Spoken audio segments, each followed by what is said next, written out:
it do? What it do, y'all? It's your boy Big J, host of the Beyond the Sports Podcast. Hope y'all are doing good. Um, but we are live. I'm waiting for my guest, the ConMan, to come in. Um, so while we wait for ConMan to come in, we will like start officially start the show. But hopefully y'all are doing good. Um, hopefully y'all are getting some good weather or wherever y'all are at. But we're in the midst of spring, almost summer. So hopefully y'all are enjoying the weather, enjoying the sun. But yeah, we the show will officially start when I get my guest in comment. But it was a great first episode with Maz. We talked about a lot of things: NBA, NFL. Did our mock drafts. I know this is the episode after the NFL draft, so we'll dive into that. Some big storylines that happened during the draft. And then we're going to dive into some NBA talk again with playoff talk. Lakers are down 3-1 right now. How they have the game forced tonight. But yeah, but hopefully everyone's doing good. Thanks for tuning in. If you haven't already, like and subscribe to the channel. Beyond the Sports Podcast on YouTube. I also do have an article coming out at a little bit afternoon that's going to drop. But yeah, we will get started once the comment comes in. But feel free to hop in the comments, share your topics that we can discuss. Any thoughts or anything, let me know. Drop them in the comments so we can talk about them during the show. All right.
The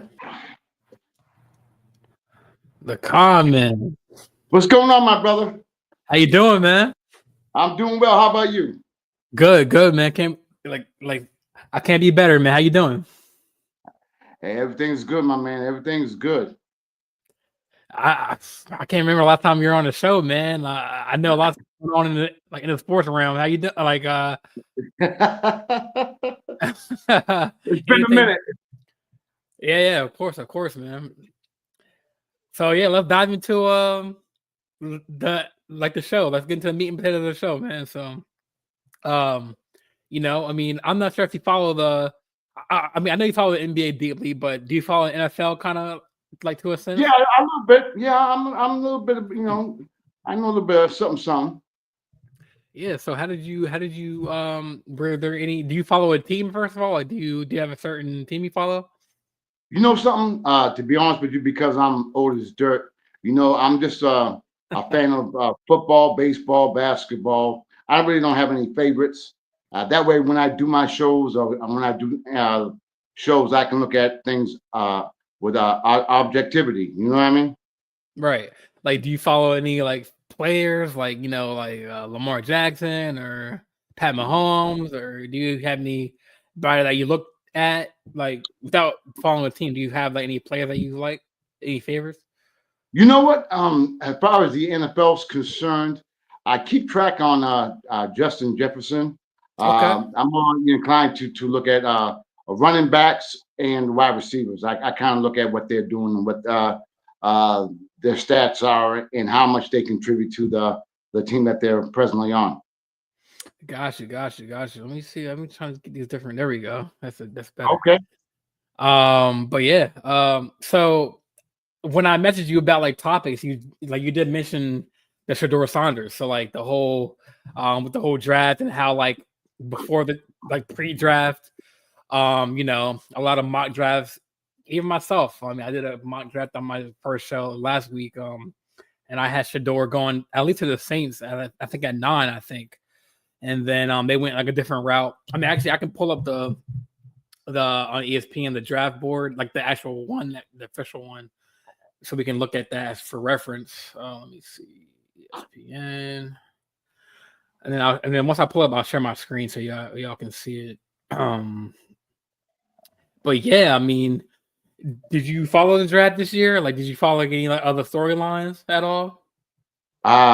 Unfortunately, yes, I have, and what a storyline it's been.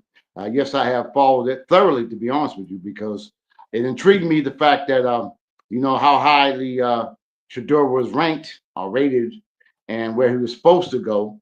And when he came out of his sophomore year, he was highly regarded, and a lot of the so-called experts have him going between 1 and 10, and then we all know where he ended up. So yeah, I have definitely had a definite interest. Gotcha. Yeah. So, all right. So this is like the official draft board. So, and then they do. Once we go down the list, it shows like, the traded picks. So like, so yeah, we got Cam Ward. He was the no doubt overall first pick. He was. I mean, on every mock draft that everyone did, he was number 1 to the Tennessee. Now, I do see that. Not as a strange pick, but kind of a same situation that Shedeur was in last this year. Like how they everyone thought that Will Levis was going to go like in the top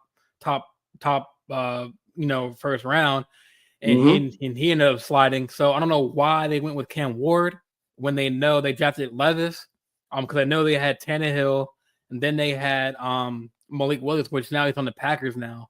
But I don't know. It's kind of like I mean, yeah, I totally get the pick. But I just don't get why they would draft him knowing they had Will Levis, because usually you would have a veteran at that position and then have Will Levis learn behind that veteran, but now I wouldn't even call Levis a veteran yet because he's still not has proven himself as a quarterback. And then they drafted Ward to be behind Levis. I'm not sure what that plan is with that quarterback room. But the same thing happened to Will Levis, man. Like he was a top pick at Kentucky, top player at Kentucky at the time, one of the top quarterbacks in that draft class. And then he slid down. Like they were showing him on ESPN with his wife or his girlfriend and family just in the draft room, not getting called yet. And then I think he ended up going in the second or third round in that draft. But yeah, like I mean, I get Shedeur is the son of Shedeur Sanders, which brings a lot of baggage to any team that organization would draft. But what were your all right? So like before you get to Saunders, how do you Cam Warren went number one. The surprising thing of the draft was no one saw the Jags moving up to take Travis Hunter. It was either going to be Giants. I saw them Giants taking him. I mean, it was going to be the top 3 picks, no doubt. But Jags were, I think, behind the Cleveland. So Cam Ward number 1, Travis Hunter number 2, because Jags traded up with the Browns to get Travis Hunter, the 2A player. And then 3 was Abdul Carter, which was a good pickup. And then later on in the draft, they drafted back into the draft and then got Jackson Dart, still ahead of Shedeur Sanders. A lot of people had him going to the Giants for Shedeur. So, talk to me, Con. Like, how do you before diving into the whole Sanders thing? Because we can talk about this for like all day. But like, how do you like the first couple picks, like in your eyes? Well, I think Cam Ward was definitely going to be the first pick no matter what. Now, as far as the second pick, I think they realized that they had someone really special who could go both ways. And I felt that, they felt that, it was worth moving on up to be able to get the second pick. And then we're going to see, but he's one of a kind. He's very unique in what his skill set is. And I think they felt that, they were getting two players in one. And I think that, they felt it was going to be effective for them as well.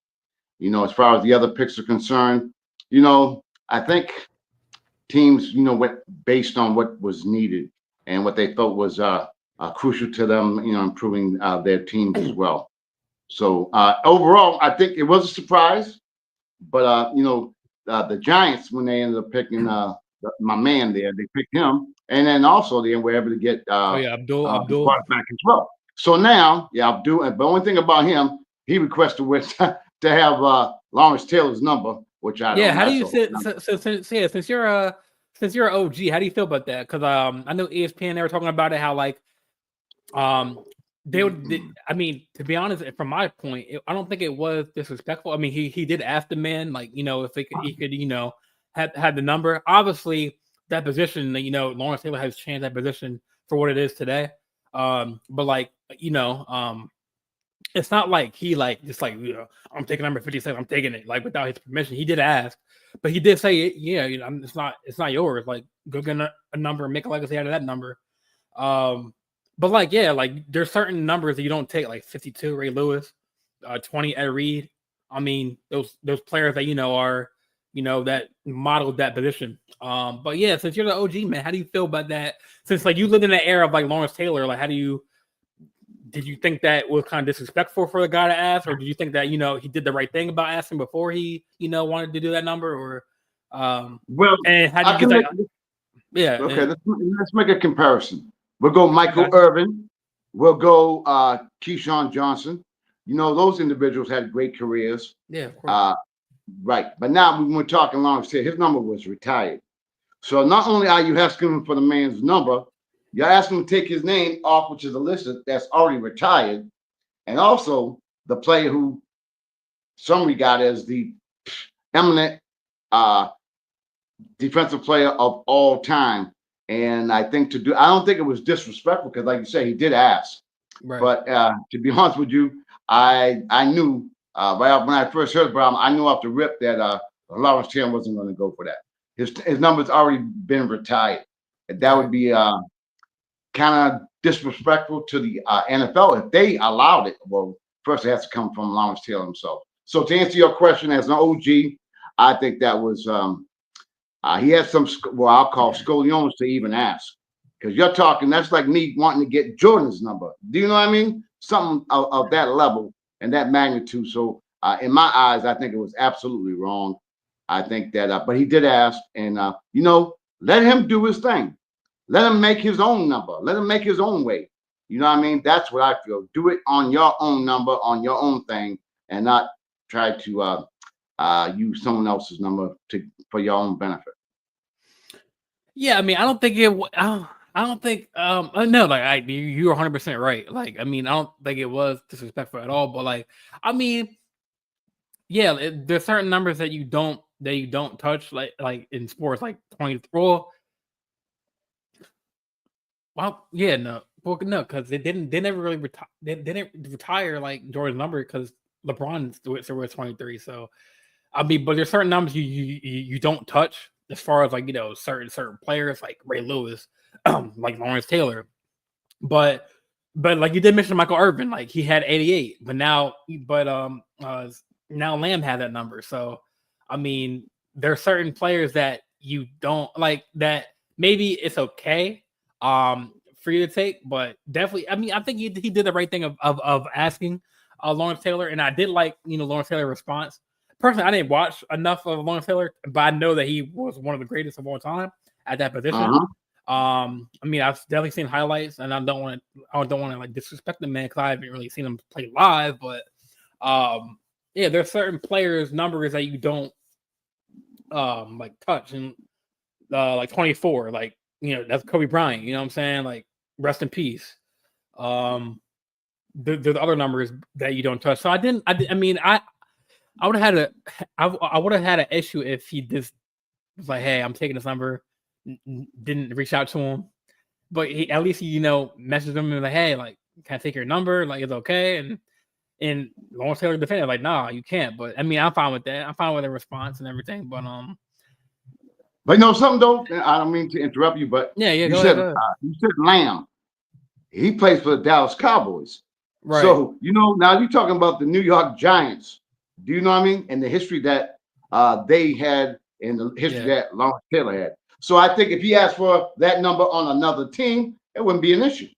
But to go ahead and ask for it when you're a former Giant guard, Hall of Fame, I mean the whole nine, that takes a lot of to be honest, I don't even know why he would even ask. But like you said, he did ask and he got an answer. And now he'll move on. I think he's going to have a great, outstanding career. I think he's going to make a name for himself and put that question that he had right before his season begins to rest, and he can go and do the damn thing himself. Yeah, I mean, they did get the pick that they wanted. In Abdul, it's going to be him and Keaton Thibodeau at both ends of the D line. That's going to be scary to watch. But I just one. I mean, I did get the Dart pick, but then again, I didn't because why did they sign Russell Wilson and James Winston? Exactly. So that's why I kind of like was kind of questioning their pick. Because I mean, obviously Russell was on Pittsburgh last year, and now Fields is on the Jets, I believe. So why would? And didn't they also get Jameis Winston too? Yeah, they did. Which I'm not even hating because like he can still win games like for them, veteran QB. Right. But again, I didn't get that. I didn't get the pick. I thought they would go either like a wide receiver because they need some receivers. All they have is freaking Malik Neighbors. They have I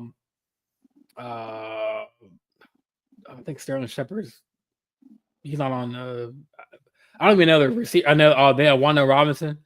Right. But I thought they were going to go receiver because there was still some good receivers. They had Emeka Obago from Ohio State. I know Isaiah Bond got in trouble and he slid a couple of rounds. But I mean, not even hating on Jackson Dart. I think to be honest, stat wise or like game tape wise, I think Jackson Dart had a little better arm than Shedeur. So I mean, I get the pick, But usually for a team that wants to for instance, they had like Tennessee, they had Ryan Tannehill, then they drafted Will Levis.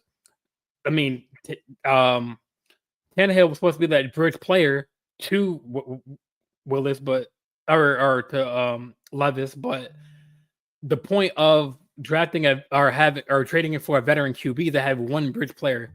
Now they had two bridge players. Like I just don't for the Giants because usually now Dart is the third QB on the list. Right. Usually that he should be number one if he's top trading back into the draft, but he was at pick 25. They traded back into the draft at the latter round of the first round to get him. But now, man, look at the Browns quarterback room, man. I mean, I get it. Watson is hurt. He had a setback. So I get that. I understand that. Apparently he had an ACL and the recovery had a setback with the injury, so they're going to have more time to come back. But even if he does come back, I don't know if he's going to be the same quarterback as he was in Houston. Then they got veteran Joe Flacco in the building, which I respect. Good arm, older. He's like 45 or 40ish, I think. Then they drafted, or then they traded Pickett. So they got a whole like starting five of quarterbacks in that draft room, and then they got then they drafted a QB before Sanders and Gabriel, right? Gabriel, and then they got Sanders a couple picks after that. So I just don't.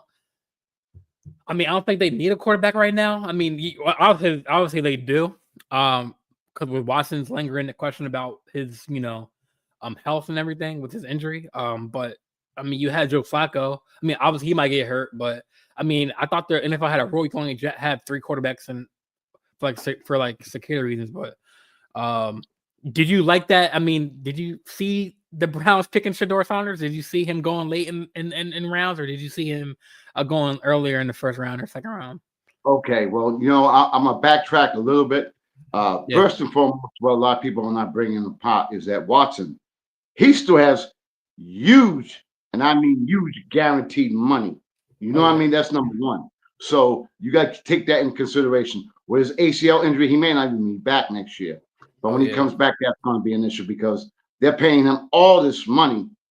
At the end of the day, sometimes that really makes a difference. As far as Flacco, I think he's a great backup. I think he has the experience. I think Shedeur and Gabriel, and I think they can learn a lot. I think, Flacco's one of them dudes that I think that he has no problem, giving them guys, the routine, let them know what it's like to be a professional. I think Shedeur, as we all know from his transgressions, that I think it would be ideal for him to have a veteran player of Flacco's talent, ensuring that, he learns the game, the ins and outs, reading defenses, the whole nine. I think it's a good move. I don't think they should have took Gabriel. I would have picked Shedeur before Gabriel, if you ask me. But at the end of the day, still the Browns would have got him anyway. Like, the Browns would have got regardless. Exactly. You are absolutely right. So at the end of the day, they got what they wanted. They got a 5th round pick who was supposed to be top 20, and they got it. And you know what? Here's another thing. What your viewers may or may not know. Only the first round is guaranteed. So Shedeur, money is not guaranteed. So if you look at it from that point of view, why not? He has that talent. Hopefully, again, he gets a case of humbleness and comes to work and prove that he was worth a number 1 or number 2 or number 3 pick and performs accordingly. So, I mean, if I was Cleveland, I would have did the same damn thing. I mean, there's a whole lot of stuff that goes on with that, though. And hopefully they can have the coaching and whatever to be able to deal with the onslaught of the surroundings of having a Shedeur Sanders on your team. Yeah, I mean, like, just to say what you just said about the Browns, like, and having Joe Flacco in the room. Yeah, I mean, he did win. He is the Super Bowl cornerback, winning quarterback for the Ravens. So he does have that, that championship caliber, quarterback, pedigree, obviously. But I just don't. It's just another awkward pick. I mean, obviously, Yeah. That because you just said like Joe Flacco, yes, he can be a bridge player to all the quarterbacks in the room because he's the oldest QB in the room. But I just don't like Shedeur's one. Joe Flacco is like the last remaining quarterback of the modern era that's kind of like that Phillip Rivers who is not that mobile. He's like a more of a pocket passer, with a gun, with an arm. Shedeur is like a mobile quarterback. I just don't. It doesn't work. I mean, obviously, Joe can give him that experience and let him learn under him. But it's just they're two different quarterback styles. Like as far as Joe Flacco, he has an arm and he can still throw the ball like a great quarterback in his prime. But it's just like the way, I mean, even Gabriel, like he's a mobile quarterback. Like we're in the mobile quarterback era where Lamar Jackson, Jalen Hurts, Jaden Daniels out in DC now. So we're in that, we're out of that Tom Brady's pocket passer, Phillip Rivers. Joe Flacco probably the last out of a good bunch of pocket passer quarterbacks in this modern day era. I don't know. I just don't see. I don't know if the pick was forced from Shedeur because, he just fell to him. But I mean, there has to be a reason why he slid all the way down from like the first round mock, second round mock to fifth round mock, or fifth round draft pick. So I don't know if it's because his cockiness. I know Dable Dobble, the coach of the Giants, said that he didn't really, do the interview really well, pre-draft interview. So was it because of the owners didn't want to bring all this cockiness and all this baggage, knowing that he's Deion's son? I mean, look at the NBA, LeBron James, and with his son Bronny, like he wasn't a first round pick, but he was a second round pick, 55th pick. I mean, obviously, so. But I guess maybe unfortunately it sucks, but maybe being a son of a great kind of that doesn't help your case of being a top pick because clearly Shedeur was in the top 9, top 10 first round. I mean, I had him going to the Saints. I mean, I had him going because with the whole Derek Carr situation. I mean, I think they needed a quarterback, but I don't know. This is another awkward pick. But hopefully, I mean, I'm not hating on the guy. He's a good quarterback, good talent. I mean, I had him in the first round, like just as many others did. But I think him going fifth shocked a lot of people, like analysts. Yes. They're like, what? Wait, what? Like, but something. I mean, I did. Being a Ravens fan, I did think they were going to draft him in Pittsburgh. I mean, I thought because they don't have a quarterback right now. I mean, maybe Aaron Rodgers ? But I mean, I thought he was going to go to Pittsburgh with that pick before we picked our pick. And us being a Monday morning quarterback, it came out that he didn't participate in the pro combine. That was a no. He didn't. I guess he didn't volunteer or didn't participate in his pro day.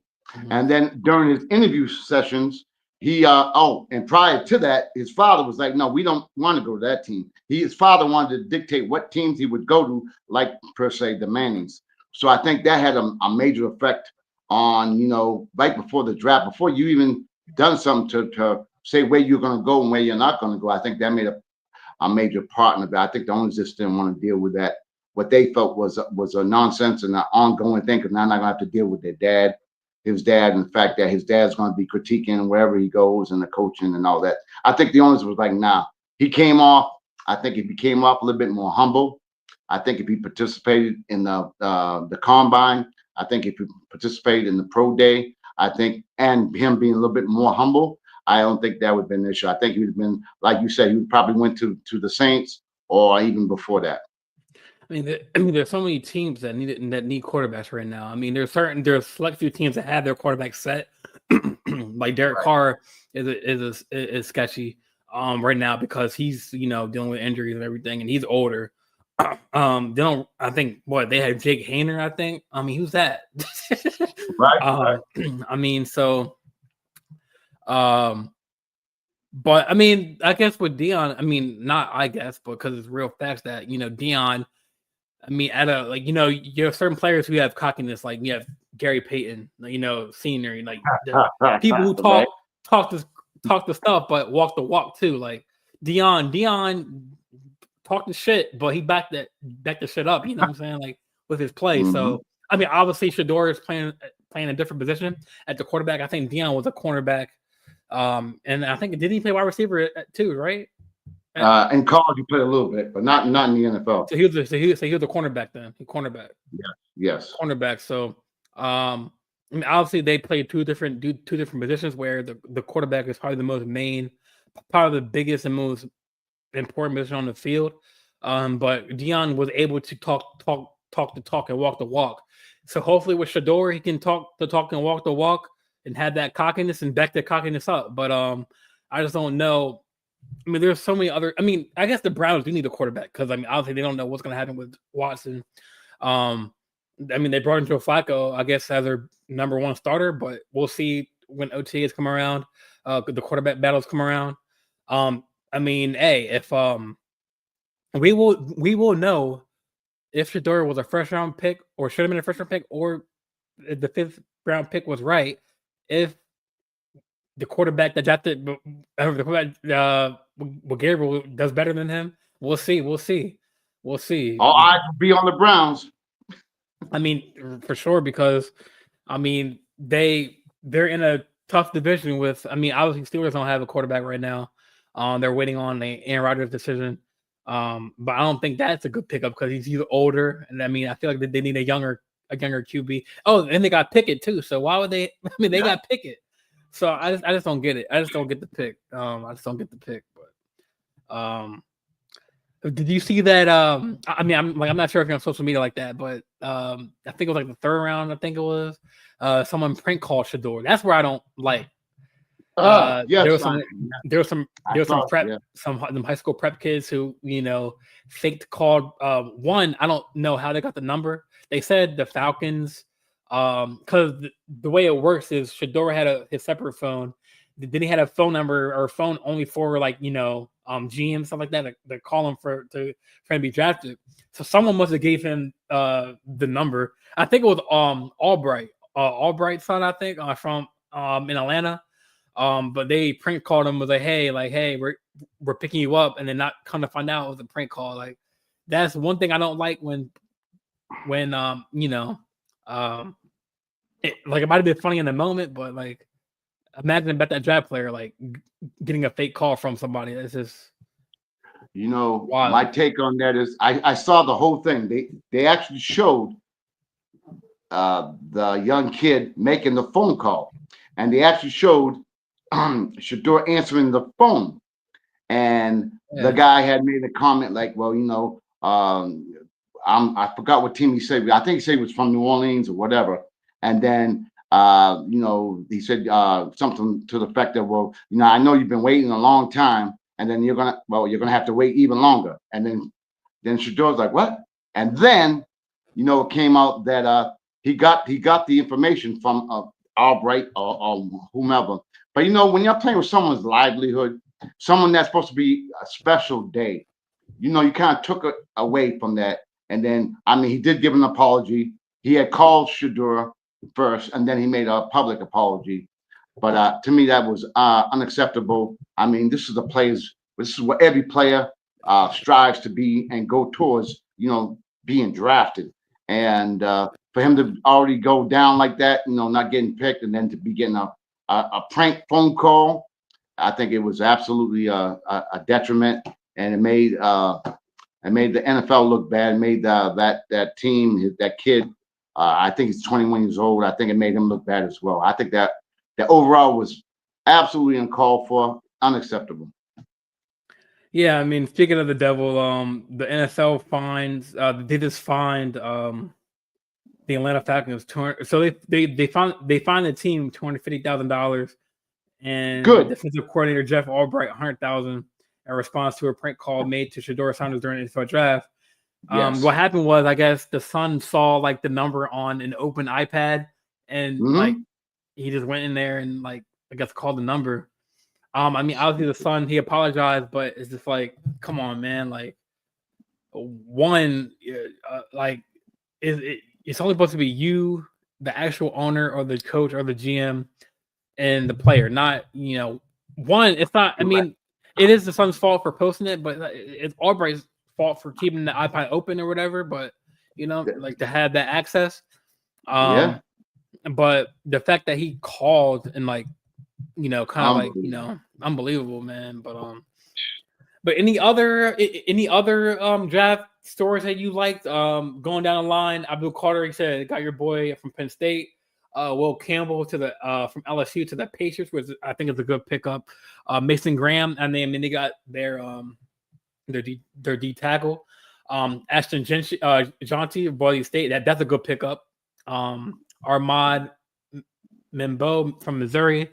Tatero McKillen, wide receiver to the Panthers. Kelvin Binks Jr. of the tackle Texas. Any other surprising pickups that you saw, or anything that you've seen?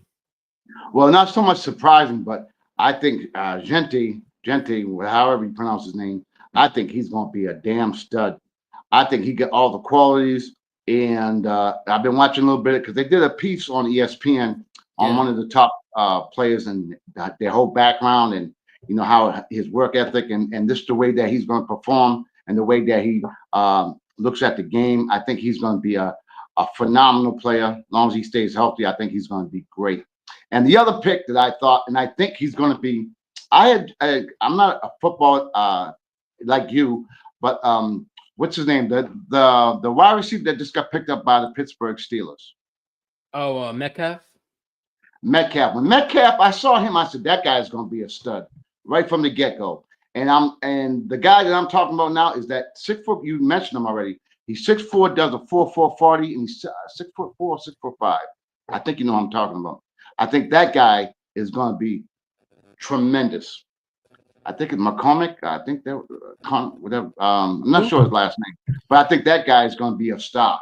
Watch out for him. I think he's going. What, like come on, Metcalf or who else? Who?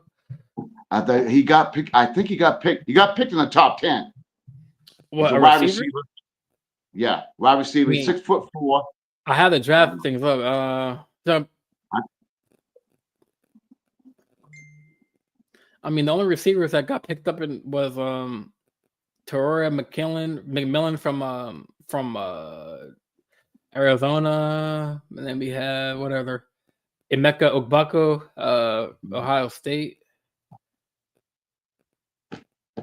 No, this guy here, he went top 20. I know he did, but he's gonna be a stud.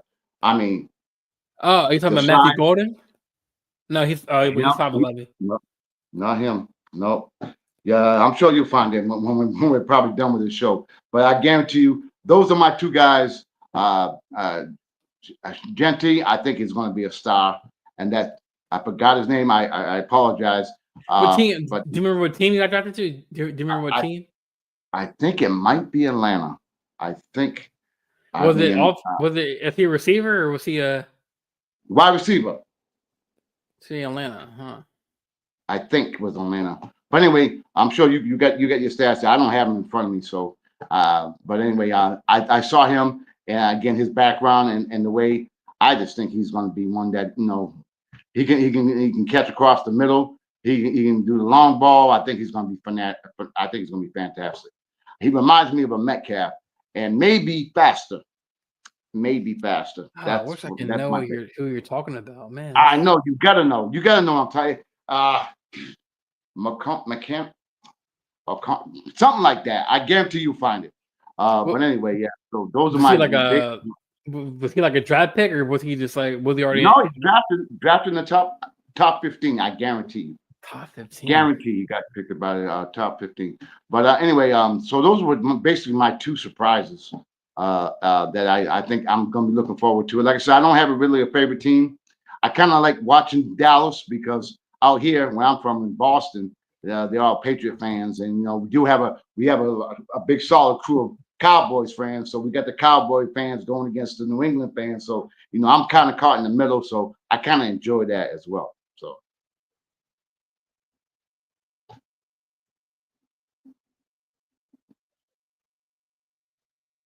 I don't know if we lost him. Oh, no. Yeah, I'm trying to look for that player now, man. Now you have me. Hey, you got to find it. I'm telling you. I believe me. Mark my words. I guarantee you'll know who it is when you see it. But yeah, I was looking. Matter of fact, during the draft, I was looking to see when he was going to get picked. I was watching that. I was watching the draft, of course, for Shedeur, but I was also I was watching for this wide receiver. I was thinking they were talking about Gentry going a little bit later than what he did, but going 6 is nothing wrong with that, and I think he's going to fit in very well. But what's kind of funny though is you mentioned the Raiders. If I recall, and I'm sure you will correct me, Mr. Tom Brady, he worked out Shedeur.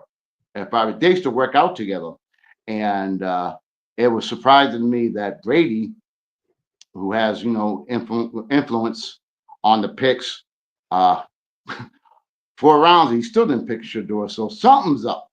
That's all I gotta say. Something's up. It's a damn shame because the kid's talent is damn near unmatched, and I think he's going to perform real well with Cleveland. I think he's going to. Hey, and another fact is I think he's going to get a great opportunity to end up starting. And then if he does, great. If he doesn't, great, because he can learn from Flacco. And if he does, he can learn from Flacco. I think it's a good move for Cleveland. Again, they got so many quarterbacks, but it's gonna be an interesting offseason. That's all I can tell you. Oh yeah, for sure. It's just like yeah, I'm trying to like Atlanta didn't. So Atlanta they got Atlanta got they got James Pierce. So they got Jalen Walker, a linebacker, in the first round, pick 15, and then they traded back into the draft and got James Pierce Jr., edge rusher, from Tennessee. That's it in the first round. I'm not sure, but I bet you'll hit me up after the show. You'll be like, Mike, now I know who you're talking about. Watch, I know it for a fact. Because I was watching the draft just to make sure. We'll see where he got drafted at, and I'm telling you right now, you're gonna hear his name.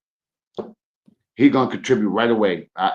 I saw it in Metcalf. I see the same type, size, ability, speed, strength, all the intangibles. I think he's going to be a star. And Gentry, if they have that offensive line in check, he's going to be great.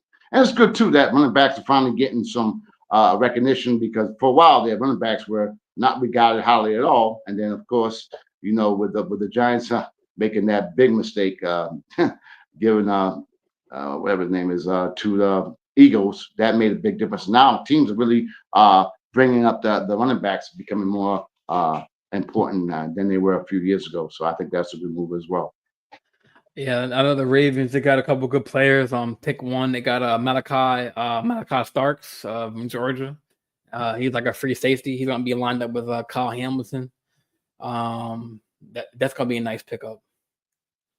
Or that was a nice pickup actually. Well, let me go to his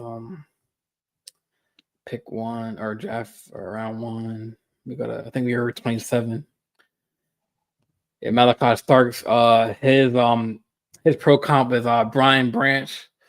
Starks is a 3-year starter who had 197 tackles, 23 pass defended, and 6 interceptions at Georgia.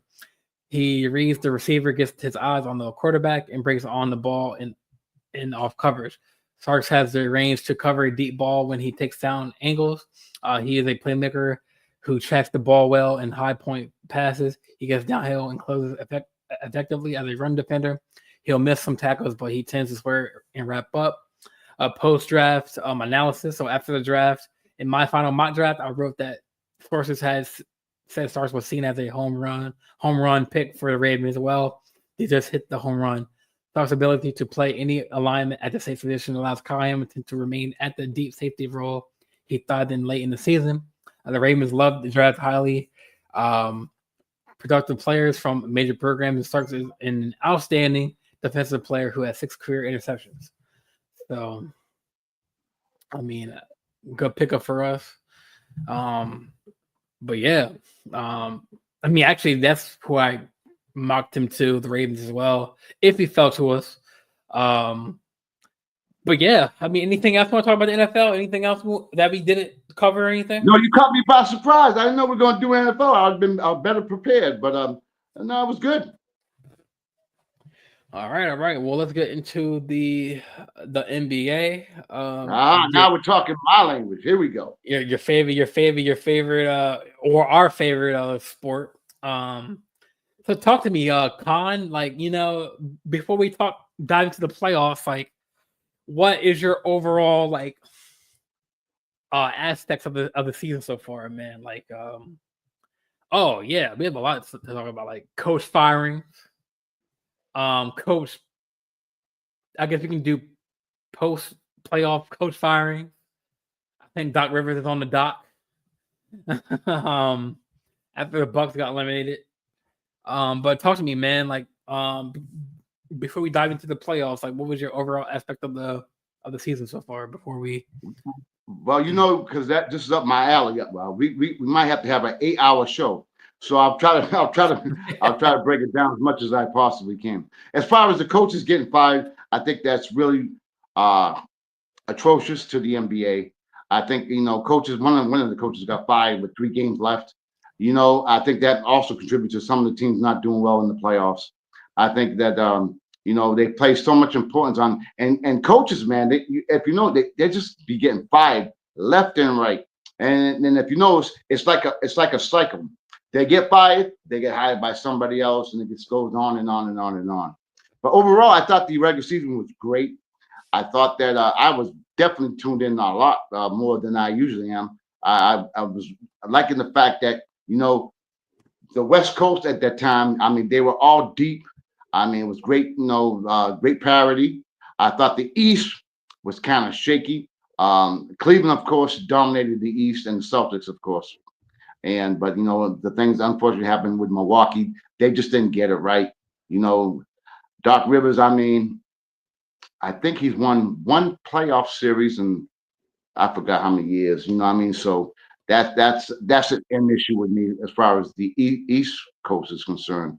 The Eastern teams, Milwaukee, not that good. Miami, we know Miami when Butler left, that was a kind of a mess. Philadelphia, oh Lord have mercy. Philadelphia, they absolute mess. So the East, I wasn't really thrilled, watching the East Coast teams. But me being from the East Coast, I get to watch a lot more games. I was very disappointed in the East Coast, but the West Coast, man, them teams were balling. The West Coast had so much talent and parity. And then, of course, it was going. I thought everything was going well until the major trade with Dallas and the Lakers, which surprised everybody. And I thought that was really, really shocking. And the general manager for the Mavs, he took a lot of heat for making that move. But you know what? If I know you wouldn't want to go into the playoffs right now, but I'll just say this: if the Lakers do not advance past this round, I'm telling you that I forgot his name, the general manager of the Dallas, he's going to be like, "I told you so." He said, "Defense wins championships." So, but to answer your question, I thought overall the NBA was very entertaining. I just didn't like the fact that these coaches getting fired. I don't like it. Sometimes you got to put the onus on the players, but you know what? It's easier to get rid of the coach than get rid of the players. In my years, I won't tell you how many, but in my years, overall, I think that coaching plays a pivotal role in a lot of ways. But sometimes, if you just any coach will tell you worth its gold, you got to have the talent. You got to have the talent. The talent makes the coach. Any coach who, like I said, you ask any great coach, they'll tell you, I had the players. So, a lot of teams just don't have the players, or they're strapped by like, for example, Phoenix. They pay 3 players max contracts, no bench, and they're in big trouble. Some of the West Coast teams, I think, management ownership has caused a problem regarding the NBA as far as the overall enhancement of their team. I think that's going to be crucial. And then, unfortunately, you got teams like Milwaukee, who does not have a first round pick for 7 years. 7 years. So they are stuck. Milwaukee is stuck. And now they got Giannis wherever he may or may not go. You got Dollar Dame, suffering an Achilles injury, which he probably will not be back next year. So they got a lot of thinking they got to do. I feel bad for teams like that. I feel Phoenix, some of these ownerships, I don't get it, man. Paying these guys max contracts, and then that ties you up for years and years and years. That's why the Bullets or the Wizards or whatever you want to call them have not improved. That's why Utah has not improved. But anyway, I can go on and on and on. So I know. I want you to give your say on that as well. ConMan, no, keep on going, man. Like we haven't talked in a while, man. So keep on going, brother. I could go on and on and on and on. Come on, keep on going, man. Keep on going, man. No, for real though, man. Like, but just my experience of watching the games. I like the fact. What I do like the fact is the intensity that the NBA players. You can see them; they're busting their behind. Couple of questionable calls with the Knicks and the Pistons that call in the corner. Obvious. I'm a referee, by the way. I've been refereeing for 40 years, so obviously I pay attention to the officiating as well. I thought that, but again, we're going to go into the playoffs. So, but just to end with the regular season, I thought the regular season ended well. Some people don't like the play-in tournament. I kind of like it only because a lot of teams, even if you haven't had a great year, you still got a chance. Whereas before, if you were gone. I think it gives teams incentive. And plus, you can make more money, which always is an incentive. So you just said you were a ref, right? Are you still do you still ref currently, or you? Yes, I am. This year, I'm going to my 41st year refereeing. What what level, like what age group? Well, right now, I'm involved with what they call the Burgo Basketball Association. We service over 1,000 kids, ages from about, I would say, 7 till about high school seniors, and we do that 4 nights a week, and I totally enjoy it. And then we do a great basketball. We do 2 summer basketball camps where I totally love it, and been doing it for so many. I've done high school, I've done varsity, I've done junior college, I've done pro-ams, I've done basketball shootouts, which are the most intense money tournaments. 10,000 goes to the winner. So you know how the officiating must be in those type of games, and the I'll put it the environment in those type of games are very, very, very intriguing. I'll leave that to your own imagination, because when $10,000 is on the line, you better come correct, otherwise you get blown out of the park. If they disagree with one of your calls, whatever like that, things can happen. But totally, I've enjoyed officiating. One of my best friends in the world happened to be an NBA referee who got me involved back in the day. Okay. And I met so many people through him. And one of my best friends in the world was Dave Lato, who was the assistant coach for Northeastern and UConn with Calhoun. So I got to meet all them players. I got to meet a lot of players. Got to play against Dr. J. Got to play against Nate Archibald. Who can say that? So I've been very fortunate in my career, and officiating has helped me a lot. And we start June 1st. I think we start in June. So going to my 41st year.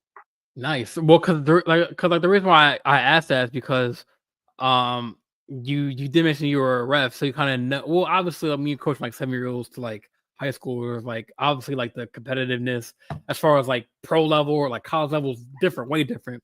But you being like a ref and having that experience being a ref and knowing how foul calls work and stuff like that, and like keeping your emotions checked during games.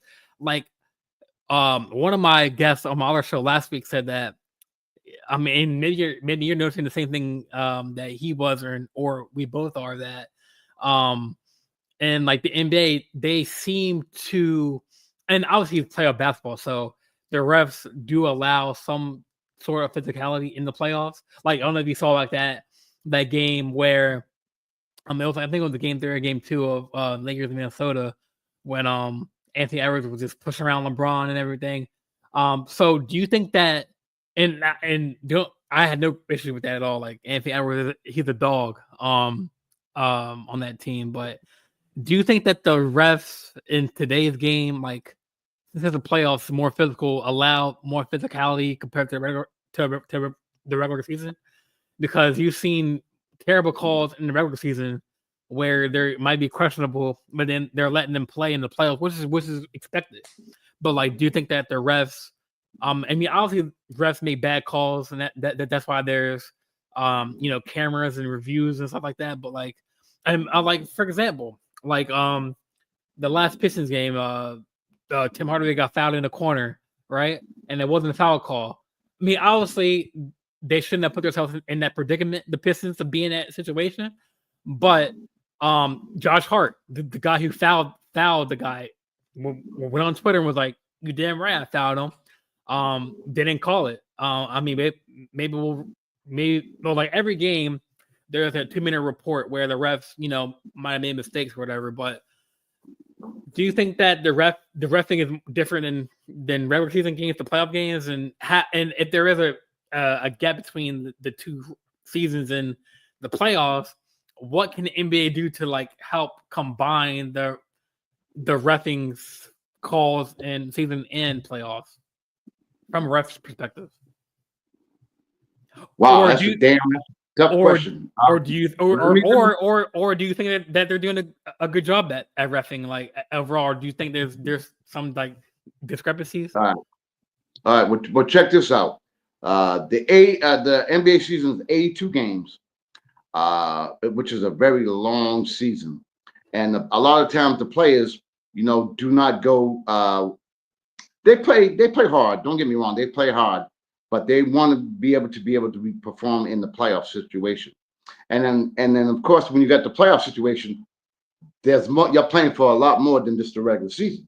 You're playing for the damn ring, which that involves a little bit more intensity, because now and then you're playing on national TV as well, and a lot of players might be in their last year of their contracts. So there's a lot that goes involved with the players, and so of course the players have more at stake, so they're gonna play a lot harder.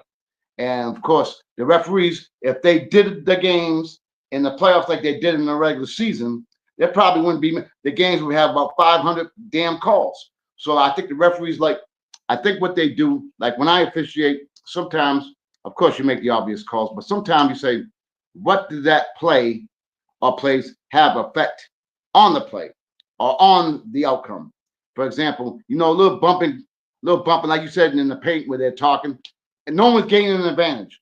So as a referee, what you do is you look at who's gaining an advantage, especially if it's off the ball. If it's off the ball, no one's gaining an advantage. No one's really, especially in the playoffs, you got to let it go. You got to let it go. If I was that call in the corner, that was an obvious call. The man who made the apology, he's the one that was writing that. He was 5 feet away. Should definitely have made the call. That was an obvious call. And, it don't help the fact that, like you said, with that 2-minute view, it was said after the game that the call should have been made. That doesn't help. That's not going to help the losing team. What does that mean? Okay, all right, you missed a call. Hey, that cost us the damn game. Although there's things prior to that could have helped them win the game anyway. So we can go into that. But now, since you brought up the officiating and me being an official, the one thing I will say that to me is a detriment to the NBA totally is the constant complaining by the players. I mean, LeBron James, one of the 2 best players ever, is constantly crying and flopping, and every damn call, every whistle that's blown or not blown, him, Luka, another one. To me, that takes away from the game. Just play the damn game. Just play. But if you notice, watch every time the whistle is blown, they're disputing the call. I mean, every single time. To me, that takes away from the game. Just go out there and play the damn game. That's me as a player. That's how I play. As an official, I'm like, obviously, you want to call the game to the best of your ability. And of course, you want to be in the best position to make the best call. You know what I mean? But to me, the constant crying and complaining, to me is like, old school, this wouldn't have happened. Old school, you go in the paint, you're getting elbow to the jaw or the chin. Or like my boy, my favorite player of all time, Isaiah, going to the cup because he was destroying John Stockton. He comes in the paint, and Karl Malone gives him 41 stitches above his left eye. So that's kind of where I'm coming from. And the Knicks back in the day and the Bulls. So I come from that rough era where you could have hand checking and all that stuff. So this little pity pat stuff that goes on right now, it really frustrates me because these guys are making $40 damn million a year or more. And they're complaining about little ticky-tack calls, and especially the playoffs because so much is on the line. They're going to complain even more. Like, for example, watch tonight's game. Watch Luka and LeBron. It's incredible. That's the only big turn-up I have with the NBA.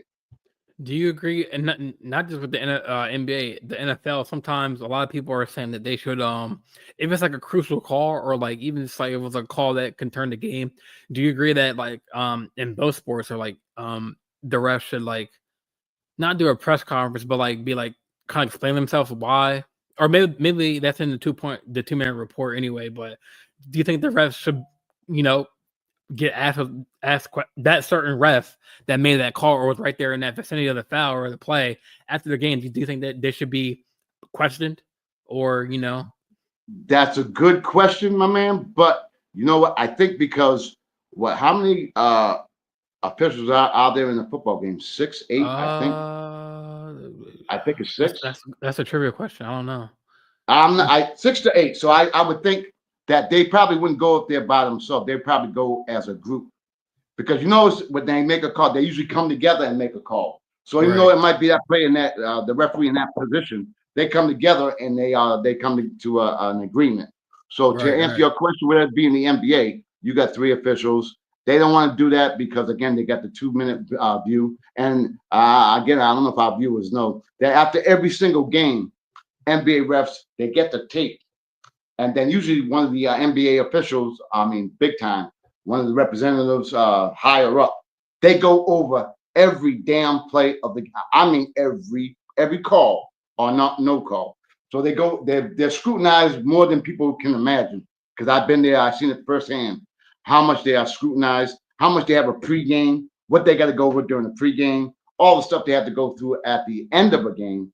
So to answer your question, I think that football official, I think that 2-minute rule might be the best way to go because then they have to come because then they've all made that call together. Even though one might make the call, they all come together, and if there's an issue, they'll come to some type of conclusion. Gotcha. Yeah, that's some good like some good insight because definitely coming from a ref yourself, like I definitely understand it, but like definitely like I feel like the physicality is still there in the regular season.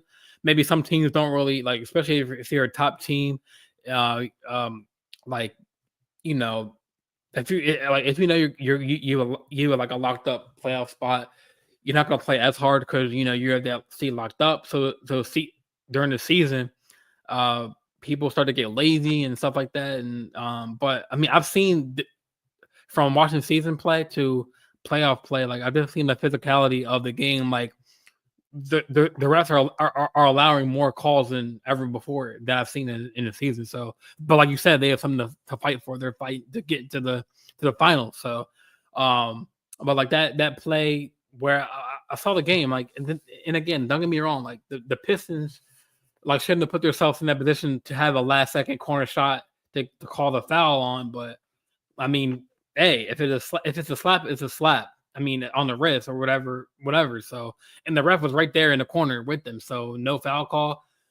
That's why the ref, and then people see why refs get pissed off and get technicals because if you're a ref, you're right there. Then again, like you said, it's tough. It's tough. It's tough. It is tough. Like, I know watching on TV is different than watching it live. Players playing fast-paced game than watching on TV. But I don't know. And I'm not even a Knicks or Pistons fan. I'm just saying I watched the game and like that was a foul, like no doubt. And the guy that called the foul admitted it on Twitter, like after the game, like yeah, I fouled him. But exactly. And something too. Game over. But don't know what's funny too is that think about this. You got NBA ball players. I would say most of them 6'3", 6'4", and over. Huge, tremendous physical ability, quickness, speed. The game goes so fast, so quick I'm letting you know, officiating is not for one for the weary. Officiating is very difficult, and we can sit back here and watch on TV, but when you're in that environment, when you're in there, it's a whole different. Not because I'm a referee, although I have an insight that referees who those that do not referee have the vision that I have, but I mean officiating is very difficult, man. The pressure, just like a player, pressure's on the officials to make the right call and to have to make that call. And I think that unfortunately I'm getting a phone call right now. But I think that officials have a responsibility to make the right call, but sometimes they'll swallow their whistle. Now, if you remember the Lakers game, if you remember, Edwards was going to the basket, and there was a critical play at the end of the game whether the ball went out of bounds or whether it was a foul.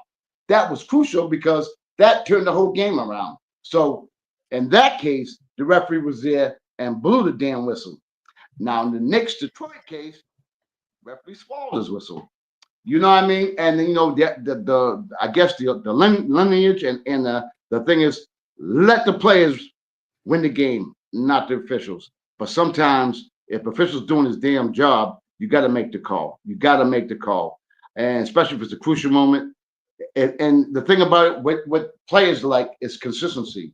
If you're gonna call something at the beginning of the game, call the same damn thing at the end of the game. So if you're consistent in your calls, and then again, it also comes down to if the players respect the officials. There's been some referees who've been out there for over 30 years, and they got the respect. You get them young guys and young people that they haven't earned that respect yet, so they get more tripped on. You know what I mean? So I don't know. I think that, but you made a great point that the game is more. They're allowing more physicality, and as the series goes on, it's going to be even more difficult because now what you're going now into, whereas you were going to more of I guess more of a fast-paced game, going more transitional. Now you're going to a half-court set. A lot of games are within the half-court set. And then when you're on the half-court set, you got the 24-second clock. Guess what's going to happen? A lot of teams hold the ball up because they're trying to run their plays. What happens then? You got people in the post. What's going to happen? Physicality, because you got the big man offensively trying to get position. Then you got the defensive man trying to withhold position. So you're going to get that physicality anyway. And then if you've been watching, which I brought up in one of my shows before, hand checking is allowed now. Not officially, not technically, not on paper. You watch. They're allowing hand checking, which they haven't done before. Just watch. They're allowing hand because the game is becoming more physical in nature, especially because of the playoff situation and the obviously the outcome and the importance of placed on winning. So to me, I'm having a problem with it. Yeah, on my first show of this new network show, my coworker, or not my coworker, my guest mentioned that before we dive into the playoff talks in specifics, I was going to ask you this one question. Like, so the face of the league, right? We talk about Michael Jordan, right? We talk about, the logo, Jerry West. LeBron James. So when we talk about after LeBron hangs it up, whenever that is, if it's in 2030, no, it's like if it's in so my guest said that he can't see a European player be the face of the league because one, in order to be the face of the league, realistically the NBA is an American sport, but it's been so global that it's gone to different countries, like Luka. There has been several MVPs, like Giannis from Greece, two-time MVP Jokic. My guest said that the reason why European players can't be the face of the league is because fans can't really relate to that player because they're from a different country. And they say you have to be marketable. You don't see Jokic in commercials. I mean, we have some American players like Tatum who could be the face of the league, but he's unmarketable. I feel like people like you're in the Boston area, like so you can speak on me on like you can agree with me on this or kind of like back it up. But I mean, you're in the Boston area. Is Tatum a fan favorite? Do people hate him? Do people like him in Boston? But the only player that we came up with right now when LeBron hangs it up is Anthony Edwards. That's who people want to, once LeBron hangs it up. But then again, what is your criteria of the face of the league? I mean, what does that player have to? I mean, obviously, marketable has to be the number one, because you have to be, you have to market yourself, in a way that the fans can relate to you. So talk to me, Con. I mean, I know that's a hard question too to think about. Like, who once LeBron hangs it up, retires, who's going to be the face of the league, or who do you think can be the face of the league? I think first of all, your dad was absolutely correct. Number one, he was absolutely correct. There will never, I don't think, during our time, at least during my time, will there ever be a European player being face of the league. And again, as you just said it, you got to be popular, and then you got to be, like you said, sponsorships. You got to be on commercials. You got to be the light. I mean, if you got to be. Tatum is a legend down here in Boston. They love him. They love him and Brown. And Brown is so intelligent and doing so many things off the court. So, but he's more. Yeah. They're more laid back. But who's buying Brown's shoes, man? Who's buying Jaylen Brown's basketball shoe? Like that's a good question. Like not too many that I know of. Like if you're my age, right? Like I'm 27 this year. Like say wow. put you in my shoes. Like I'm like, yo, Michael, I'm going to the store to follow get some Jaylen Browns, man. Like nah, that ain't happening. Right. So it's just gotta be someone like you said who's marketable nationally. Now most players are marketed in their own city, but you need someone who's going to be globally, some American who can be worldwide, like a Michael Jordan, like a Magic Johnson. You know what I mean? You need someone like that. Now you mentioned Edwards. He has some off the court issues. People know well about that. That's so true. Again, very, very you got to, you know what I mean? You got to be. It's tough because you got to be someone who's great on the court, great. Now here's important: great with the media, and great with the endorsements and being seen globally.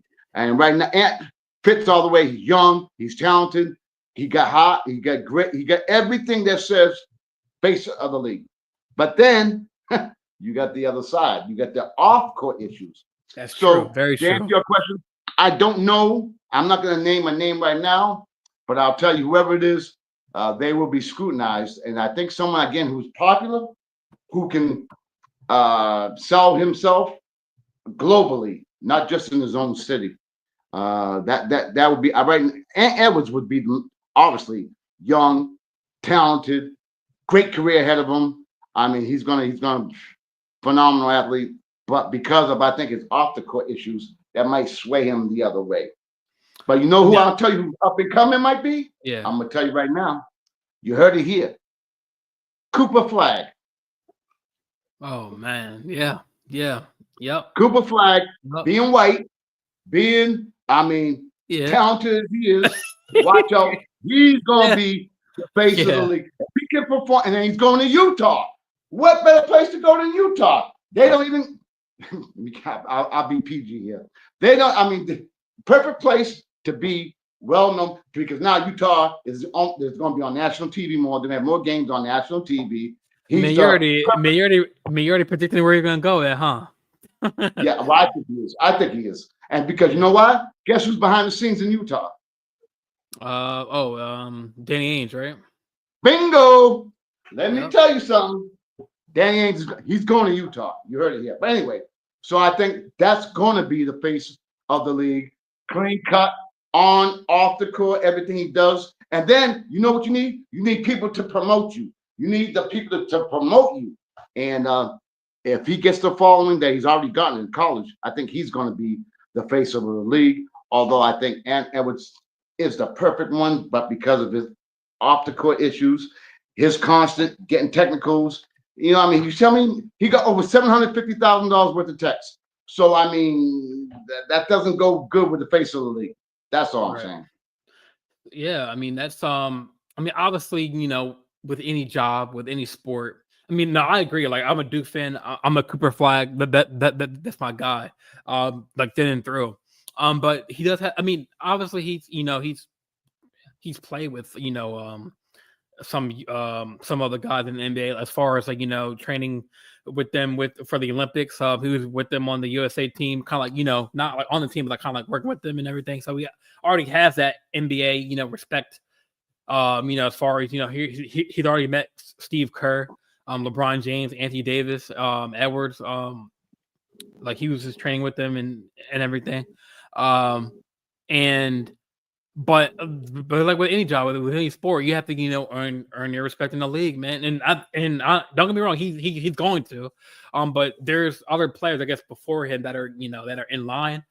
I think, like you said, I didn't even think about that other aspect of Anthony Edwards as the off court stuff like that. Like he's in some not allegations, but like some crazy off the court, some business that I won't discuss because kind of it's not bad, but it's just off, not sports related. But like I mean, I can't really think of any other, because I feel like in order to be the face of the league, you have to want to be the face of the league.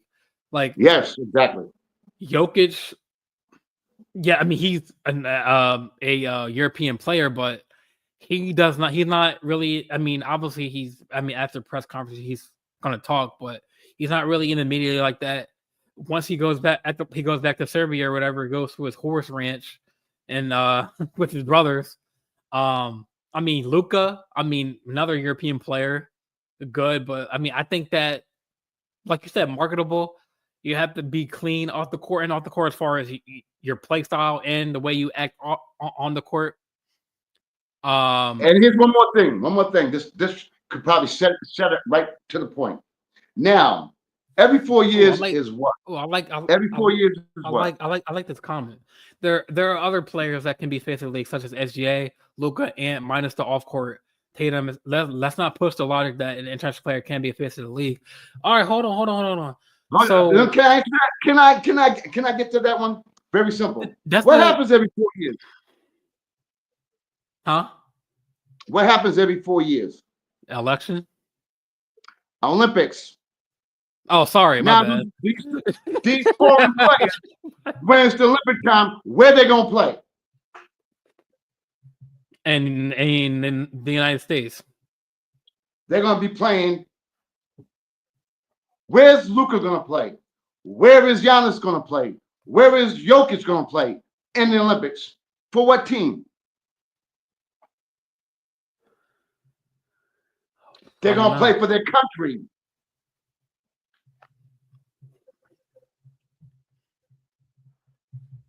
Am I right? Wait. Can you say that one more time, Mike? That went over my. Wait. So you said. So you asked what happened every 4 years the Olympics. Then was that again? What you just said? I said if we had a foreign player as the face of the league, that foreign player, where's he going to play in the Olympics? In his country. Aha! Now we said the face of the league is comprised of what? Americans. Americans, yeah. And USA. You see where I'm going with this? So therefore, that's probably the ultimate reason why I don't think there'll be a foreign individual. I mean, in karma. Hey man, I love the comment, and like thanks for stopping by to the channel, man. Hope you like and subscribe to the channel. And I love the comment, man. But how's that ignorant? Like, can you imagine Luka holding an American flag for the USA team? Like, come on, brother. Like, how's that ignorant, my brother? Like, how's that ignorant? Now, NBA. All right, now where karma is coming in, like Karma Mick something. I can't really say the name because it's on a sports show. But Now the league has. I mean, there have been a lot of European players back in the day. You have Dirk Nowitzki. I mean, and you probably know more European players back in the day more than me. So, but the NBA does have kind of had that shift of European players like Luka and SGA, like he mentioned. Now Wembanyama. But look who's won the MVP the last 6 seasons. Have all been European players. But so, there's certain standards where you have to be like certain. I mean, from me, there are certain standards that has to make you the face of the league. One has to be marketable. You have. I mean, Kyle just said, and thanks for the comment. Thanks for tuning in, Kyle. Basketball is a global sport. You're right about that. So, there's nothing wrong with having an American player be the face of the league after LeBron's gone because one, Kobe did it. He was he was an American-born player. But he went global. He was global all around, like in Italy, and he played in Europe. Yeah, he did play in Europe. So he got that exposure in those leagues. But I don't think it's ignorant that we can't really say that a European player can't be a face of the league. It's not ignorant. It just hasn't been done before. But I mean, I'm all for change, but I don't know. Like,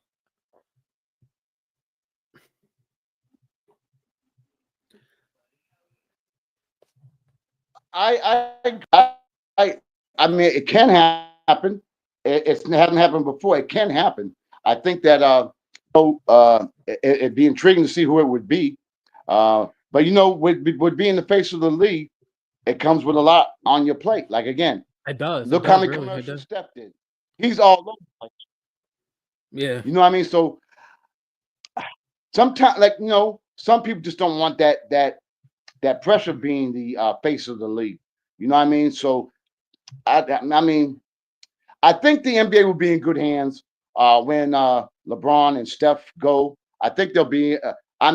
We will know who the face of the league is just by the endorsements, just by what happens. But to me, right now, all eyes on me. I'm saying you get someone like Cooper Flag, who's young, he's white, he's phenomenal, good on and off the court. I think that he's gonna end up becoming, if he can play the way that everyone thinks he's going to be, and be the player that he is, and if he can maintain his health, I think without question he will be the face of the league.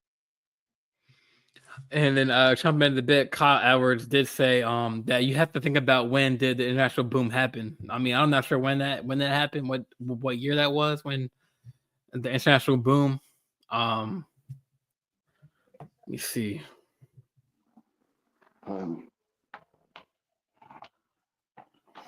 I gotta do some research on that. Let me see.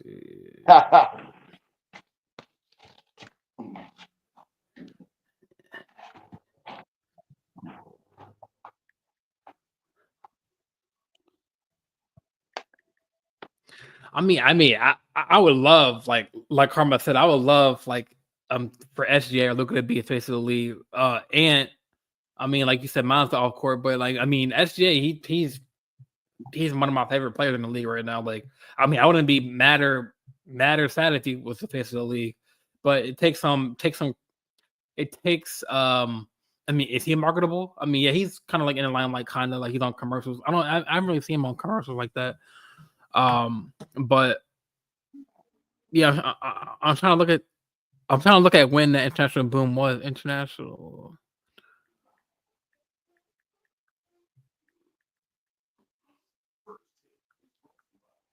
And did you know who plays a big part and who becomes face of the league? The NBA.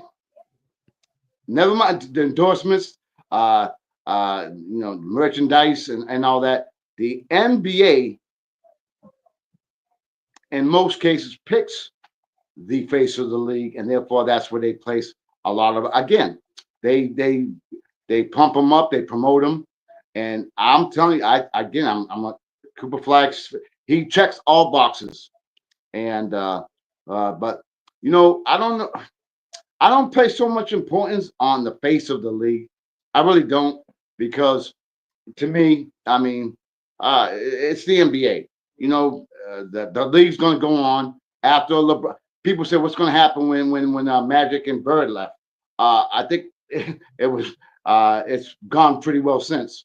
You know what I mean? I was there before Magic and Bird, and the games were highly televised. Matter of fact, that championship when Magic won, the game was tape delayed.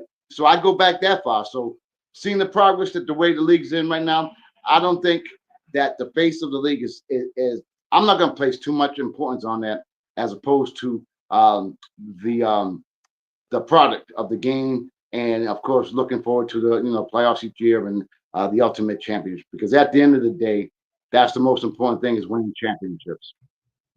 Yeah, so yeah, Kyle said the '92 Dream Team was the start. Then it took a few years to really get going. Hey, Yeah, because Kyle that knows team was that team was popular. No doubt, with Jordan, Magic, Barkley. Come on, Barkley. you had a bunch of characters on that team, and uh, it's, it's hard to replicate what they had that during that time. You know what I mean? So again, like I said, I don't place too much importance on who the face of the league is. To me, to me, they're all NBA ball players. You have your great ones, and the great ones are going to continue to be great. And then we have the up and coming ones. I just think, I think the country or whatever likes to see a new face come up, a new face. Now again, and Edwards, he checks all the boxes, but again, sometimes you know what I mean. The even on the court, I mean, $750,000 worth of text. Does that seem like a face of the league to you? Maybe, may not, and people might say, so what? He's an entertaining, and he's got unbelievable talent. I think what will help him is if they start winning. If they win some championships, I think that will propel him to a higher level. Because if you notice, most of the guys who are faces of the leagues have rings, because that's easy to produce, that's easy to merchandise, that's easy to promote. So in order, I think, for the new faces of the league, they're going to have to win some rings, unless I think the beginning of his career, Flag, is going to get all the attention. Is going to come on him, and I think he's going to handle it very well. I mean, the kid came to college when he was 17 years old, and he's been through everything as a young man, and got to play against the Olympic team. Well, yeah, I guess you can call it the Olympic team. And he performed admirably, and I think he's going to be a great player. And I think again he'll be the face of the league. Yeah, I mean it's a hard question right now, because there's so many other players, and now we're gonna talk about international players now. There's some that we might see fit. So yeah, so let's dive in before we end the show. Let's dive into the playoffs, man. Like, who do you see making it to the finals? Who do you see making it to the second round? Any teams that you're like, wow, this team has everything. Like any. Well, looks like right now we're going to have Indiana versus Cleveland in the East. That is going to be a knock'em, sock'em, rock'em game. Again, it's going to be very physical. Cleveland right now has been on a roll. They got the defensive player of the year in Mobley. I like the way that they perform, and they got that guy Mitchell. Now that's a guy who could be the face of the league, Mr. Mitchell. But anyway, I think if the game comes close, he's one of them. Even though Brunson got clutch player of the year, I think Mitchell is no one to play with at the end of the games. So I'm probably going to go with Cleveland and that series. And then it looks like the Celtics will go against what might be the Detroit Pistons, right? Depending upon who wins that series. I'm from Boston. I don't like Boston. I don't like Boston College, Boston University, Boston Reds. That's just me. I've been that way from day one. So I'm not a Boston fan, but obviously I live here in Boston, so you know how that goes. But I think Boston has the great bench. They got two of the best players that are going to be around for like 5, 6 more years in Brown and Tatum. I think they're phenomenal. And then they got, Porzingis, and then they got the guy player 6 man of the year, Pritchard, and then they got White, and then they got what's his name? The other guy there, Holiday. I mean, they got it all. And then they got the experience in Horford. I mean, they have it all. They got the bench. I would go definitely. I think that the Celtics will definitely win that one. And then if you go with Celtics against Cleveland, I tell you what, Cleveland might have them this year. It's so tough to win back to back. Very rarely does it happen. So I think I'm going to go with Cleveland taking over the Celtics. Although any of the Celtics viewers are here will probably want to threaten me, but I think I'm going to go with Cleveland over Boston. In the West, I'm going to tell you, I am a Laker fan. The Lakers really upset me. We can go in that. That'll take another 8 hours. So with the Lakers playing Minnesota, I think tonight's game is going to be crucial. I think that if they can win tonight, I think they got a chance to beat Minnesota. What surprised me? I'm really surprised at the Clippers and Denver. I really felt that the Clippers were going to come through. I thought it would be their year. I think, with Kawhi playing like he's 22 again, and then they got, the way they've been playing, I thought that they would have a great opportunity to pull it off. But then again, that's where experience comes in. I mean, Jokic didn't even have a good game last night. Compared to his regular games. And then they won. And then you got that guard there, man. He can come through, and every now and then he's known for doing it. And he came clutch last night. Right now, unfortunately, again, I wanted the Clippers, but I'm gonna have to go with the Nuggets on that one.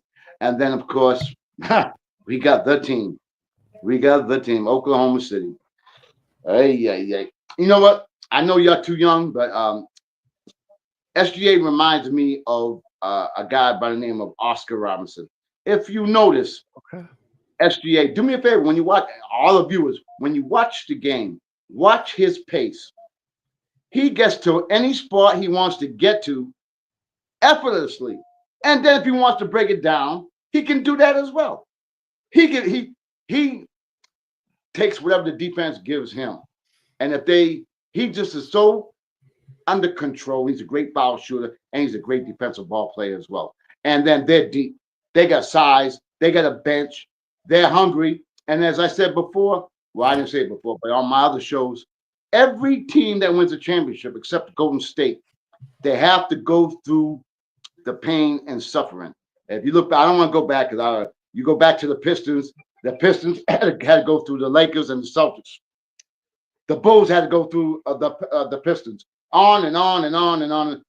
So you got to learn how to win. I think Oklahoma City went through last year. They got a taste. They're going to have to learn how to win. I think they have. Just like the Cleveland Cavaliers. They're learning. They had to go through that pain and suffering to get to where they want to get to. So I think it's going to end up being Cleveland and Oklahoma City in the finals. And because of that nasty man, OGA, I think because he can get to the foul line at any time he wants.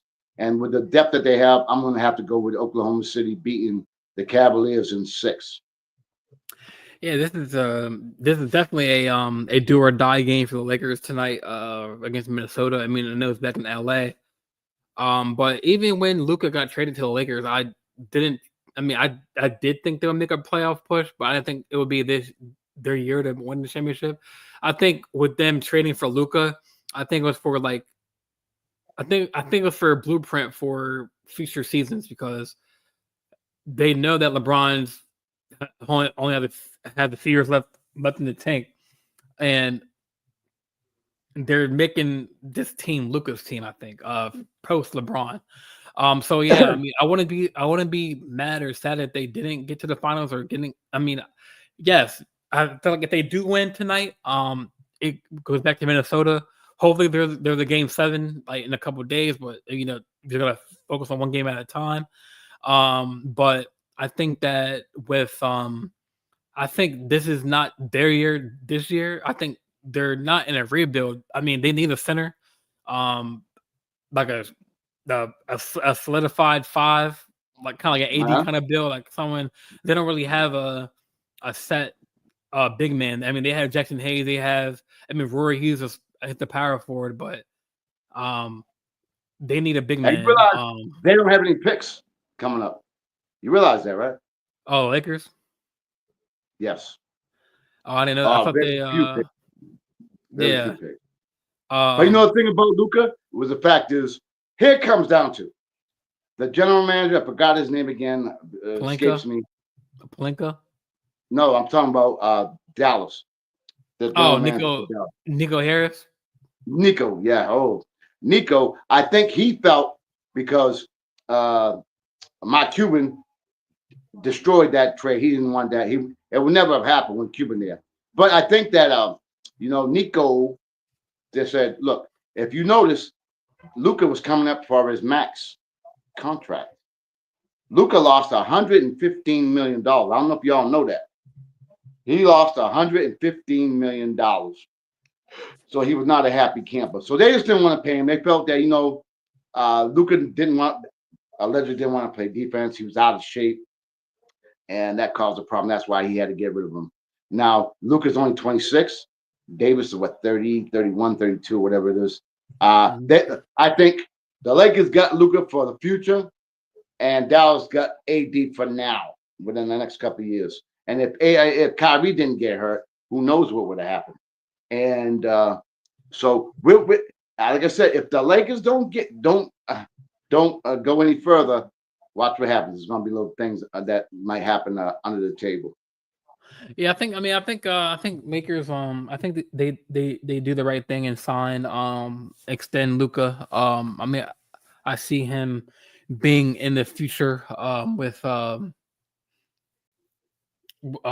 Lakers organization. I feel like they will play Dalton Connect more. I mean, that was their first round pick. He played phenomenal when he was playing. And then he was in the trade talks with Mike Williams at the Hornets, and then that was a whole bull crap thing that happened. Like the whole trade for Mike Williams, and then he didn't pass the physical, and then they had to trade the pick back and everything or whatever. But I think Luka is more for the and like everyone else can agree, maybe. I think Luka was like the long-term plan, not this year's plan. Like you said, I think now Kyrie got sidelined with the injury, but I think they really needed a big man in Dallas. And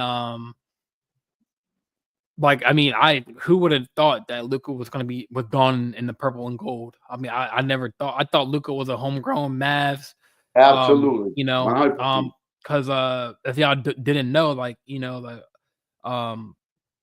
didn't the Magic and Thunder or Magic and Mavs trade picks? Because wasn't Trae Young supposed to be the whole draft mix in the draft? He's been involved in so many trades. But no, I mean, I think that but yeah, one team I am worried about for every team is the Thunder, man, because they are the two teams that are coming out of the East, the Cavs and the Thunder, they should be the blueprint of how teams should build their teams around, meaning that they have a mixture of veteran talent when Hartenstein and Lou Dort, players who have been there before, the new guys came in. Now you got the Williams players, Jalen Williams, and I forget the other Williams, but then they had SGA. So they have a mixture of young and old talent where we've seen it. I mean, they whooped Memphis' ass. I mean, ConMan, I know you love that. I know you love that series, man. It's like every I see you smiling, man, because that series was just like 131 to 88. Like they got mollywopped, man. They got mollywopped. And one thing that we didn't bring up. Yeah. Now you talked about the blueprint. Tell me this is not a blueprint. You look at Cleveland's salary cap. You look at OKC salary cap. How many max players play on OKC? How many max players on Cleveland? So you look at how to build a team up from the bottom to the top. They got the players for a couple more years before they're going to have to make that max contract. But as of right now, then I think this year, maybe next year, and not sure about the year after that, their salary cap is low. They're keeping the money down low as opposed to go paying Kevin Durant, Booker, and Bill a gazillion dollars. They're doing it from the ground up, and they're not spending as much money. All they got is Mitchell, who's the max player right now. It's only Mitchell. Look at that. Mitchell for Cleveland and SGA for Oklahoma City. Think about it. That's the blueprint, my man. Yeah, I mean, they got, a skilled big in Chet Holmgren. Yeah. They got the blueprint that teams should follow. I mean, one of the teams that is shockingly good this year in that in the playoffs is the Pistons. I mean, they were all. I mean, post like Richard Hamilton and Tayshaun Prince era, and even before that, like with Ben Wallace and the Bad Boy Pistons, like they've post that team. They've always been horrible. Like they've had like several they're like the Browns of the NFL with so many coach changes within the recent years. But they have a blueprint, are starting to get a blueprint. They got Cade Cunningham, they got Jay and Ivy, they got Durant.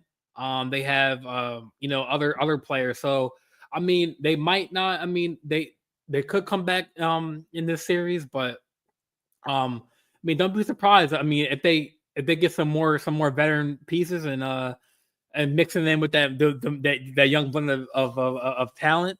Don't get me wrong, man.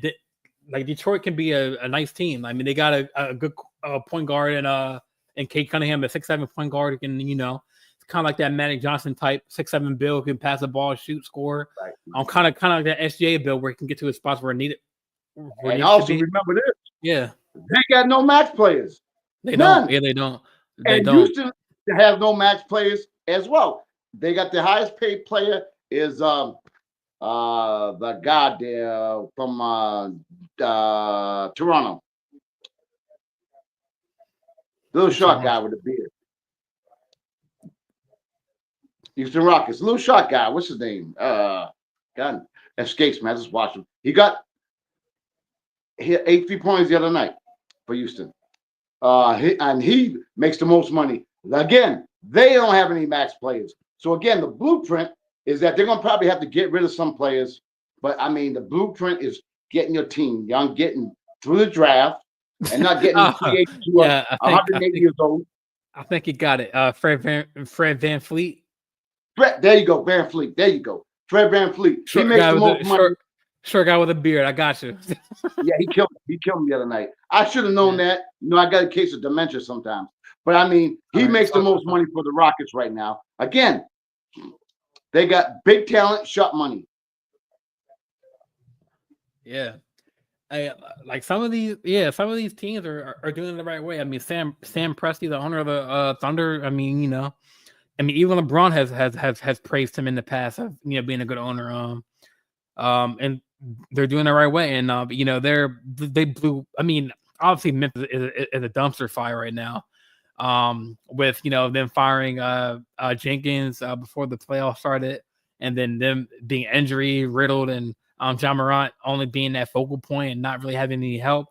We knew they were going to lose to the Thunder because Thunder were just so overpowered. Like I saw that one game I saw, like Thunder had like 10 straight fast break points off of turnovers from them. Like they were turning the ball over, and then Thunder was just like creating opportunities for them to so like the Thunder is scary. The Thunder are scary. I mean, they had that that matchup, I think at the beginning of the year, Thunder and Cavs. It was like a high scoring game, like 100 something to I gotta look at the yeah. I gotta look at the not score. Like that. They're both defensive minded teams, and Oklahoma City has a great defensive team. And the fact that SGA plays both sides of the ball, that's another factor as well. But I think that now what's going to happen is I think that the Wizards are going to have to do something major, drastic, and I'm looking for Miami to really step up and because Pat Riley ain't to get beat by 35 and then 55 points. I think Pat Riley's going to go out of his tree. I think he's on the phone as we speak to try to get some type of talent. I mean, he got to go. He got to go big, and he's going to try to keep Hero and Abu Dhabi, whatever his damn name is. They're going to try to keep them two, and then try to get someone big. They're going to have to do something. Some of these teams are going to end up being desperate. I think Miami's definitely one of them. I think the Wizards are definitely one of them. I think Utah's going to be building up. I think the Nets got so many damn picks. Watch out for the Nets. They got so many picks, and I think these teams are going to be more parity in the NBA in the near future because these low teams now they're going to have so many picks. Now they pick correctly and not spend absorbent amount of money on 2 or 3 guys who are maxed out because that's going to affect your future. When you pick a Durant and a Bradley Beal who's been hurt for in the last 8 years, and then before him you picked a Johnny Wall. So I mean, complete downfall. That was complete terrible ownership as well. Man, I thought I was going to be on an hour, man. We've been going for this is great. I'm enjoying this. I can go on for hours, man. Man, what's the next topic, man? What's the next? I don't know, man. I don't know. Man, where can we go from here? I mean, so do you have like an early kind of finals preview matchup that you want to see that the fans want to see? You know what? I think I definitely want to see. I'm in the East. I definitely want to see the Celtics go against Cleveland. I definitely want to see. I'm looking forward to that. I think that has, especially around here in the Boston area. I think that's going to be great. I think that's going to go. Yeah, they had a couple good games this season. Yes, and high scoring games. And Cleveland got their number, so I'm looking forward to that. On the West Coast right now, OKC. I mean, they are. There's different levels. I think they're on that top level, and now they're getting. They done destroyed Memphis, so now they're going to be well rested. I mean, I don't want to. I like my Lakers, man, but OKC looks like it. I think it's going to be their year. I mean, I don't think it's the Lakers issue. I think any team that plays Thunder right now are in for their money because I mean, if the Warriors advance, which I think they did, I think they have one more game left in that series. Curry can't do it all by himself against that Thunder team, man. And Golden State. I mean, Draymond Green is a phenomenal defensive player, but he and Moody are not going to handle OKC's depth and height inside. It ain't going to happen. And it ain't going to happen. And it ain't going to happen. And the fact is, too, Oklahoma City has home court advantage for the rest of the playoffs. Another dark in their cap or whatever you want to call it. So I think Oklahoma City. Again, I'm disappointed in my Lakers. But Oklahoma City, man, they just got it all. Yeah, I mean, as a fan, I still have faith in my Lakers, man. I mean, we're back in LA, we're back in home. Hopefully we swing the tide to back to Minnesota and then beat them and then bring it back to LA for game. Would it be game 7? Yeah, it will be game 7 in LA, right? Yeah. If that were to happen. But no, I mean, we take it game by game with that one. But I mean, there's so many teams that I mean, I would like to see a Cavs and Thunder play finals. Cavs and Thunder will work, man. Would feed families, man. The Cavs and Thunder, the way they went back and forth, both those season matchups, in the season. I think the first game the Cavaliers beat them 129 to 118. I think it was a high scoring game. That would feed families, man. That finals. I think you're right. The only thing I don't think, maybe I'm wrong. I hope I'm wrong. I don't think that's going to be like the eye test. Of course, they were like Lakers and Celtics because that's tradition. So you got two teams who are not really traditional, getting into the finals. That might be good in a way. I don't know how that's gonna relate to national television. I don't know. But I guarantee you, those who haven't seen SGA, he is a. I watch him. I don't know how he does what he does. I'm flabbergasted because he does whatever. He does it like bottom line extended. Just can't do nothing with him. He does it like it's nothing. You know, like no effort, effortless. He's one of a kind. You know what I mean? And I like him the fact because again he's humble, very very humble. Plays both sides of the ball. You don't hear him cussing out the referees. Again, I'm a referee. You don't hear him cussing out the referees. He just plays the game. Yeah, like he's mad funny too. Like one game he was like the reporter asked him what's consistent? He was like, man, my whole life consistent. right. And you know what's another key too? His teammates love him. They do. Now a lot of players, we already know Bulls did not like Michael Jordan.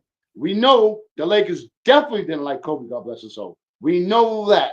You know what I mean? I don't recall many teams liking LeBron, but SGA is one of them people that his teammates gravitate. You don't hear nobody talking. He's a humble, phenomenal player, but he's one of the people. He's one of the game. Just that he happens to have way more talent than everybody, but he's one of the people. I think that goes a long way as well.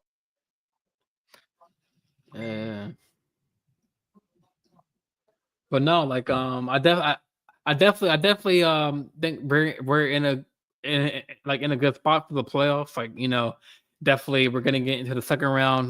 We'll know the teams by like the end of the week for the second round matchups. But I mean, hopefully Lakers win tonight. Get past to game 5. Wait, so it's in LA tonight. It goes a minute. So it goes back and forth, right? So it's in LA. We're throwing it back to LA. Back to LA. LA was a 3 seed. So 3 seed. Yep.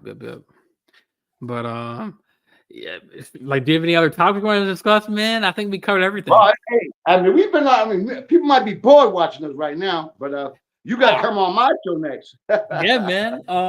I do. Just want to make an announcement. Like, I do have an article that's posted on my new website now. If y'all want to go check it out, it's on my new my podcast website page.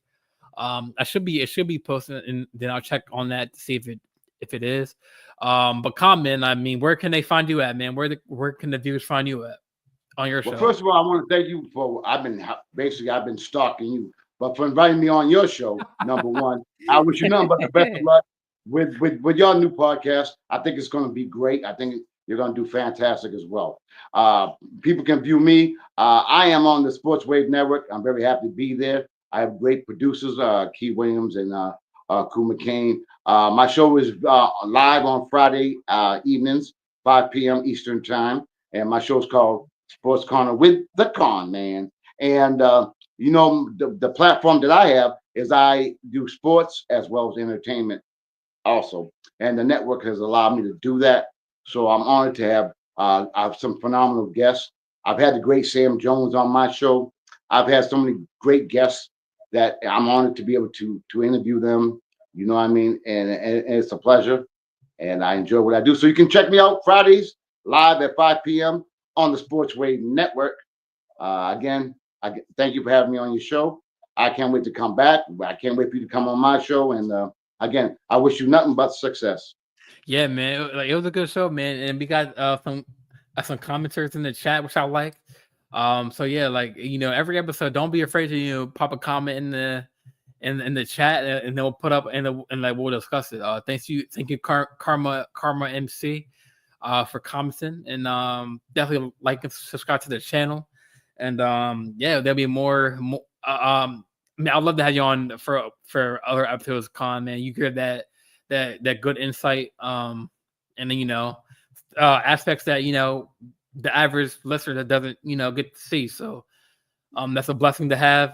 But yeah, like, let me know when you're on live and on your show, and I'll be glad to hop on your show, man. But yeah, I just want to say like the article is up now on my website, so if you want to go check that out, everyone. It's behind the podcast or behind the scoreboard podcast .blog. That's the website. I'll put it in the chat for y'all to look at. It's about the draft and Shedeur Sanders. So if you want to check that out, feel free to. But I'll drop the website beyond the score.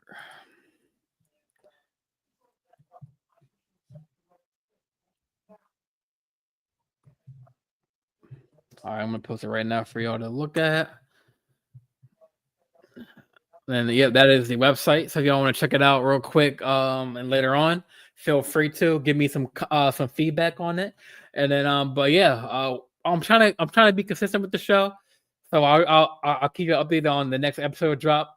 But yeah, ConMan, man, it's been a pleasure, man, like always, brother. Well, again, thank you for having me.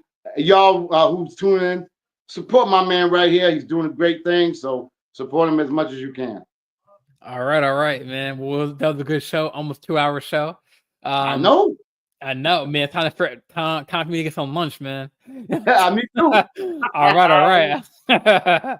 All right. Well, with that being said, I'm Jordan, the host of the podcast, Behind the Scoreboard Podcast, and we got ConMan. And then, with that being said, we're out.